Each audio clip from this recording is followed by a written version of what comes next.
আসসালামু আলাইকুম। ভিডিওটা বানার একটাই উদ্দেশ্য, দেখো ভাই আমাদের তারানগর গ্রামে যে বাড়িটা ভাই ভাঙেছে, দেখো ভাই ছাদের কষ্ট করে কষ্ট করে যে টাকা ইনকাম করে যে রাজমিস্ত্রি খাটিয়ে নিয়ে যে বাড়িটা করেছে, তো দেখতে পেয়েছো ভাই।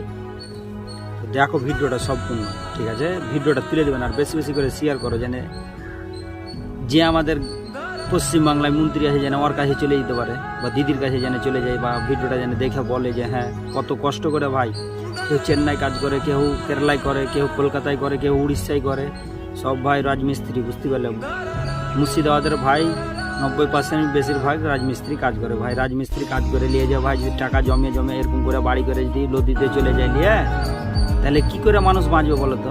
দেখো ভিডিওটা দেখো একবার, আর বাড়িখানটা দেখো কত সুন্দর করে করেছিল ভাই। আর কথা হলো ভাই, ভিডিওটা বেশি বেশি করে শেয়ার করবে অবশ্যই ভাই। ভিডিও লাইক করতে অনেকটা শেয়ার করবে, তাইলেই হবে।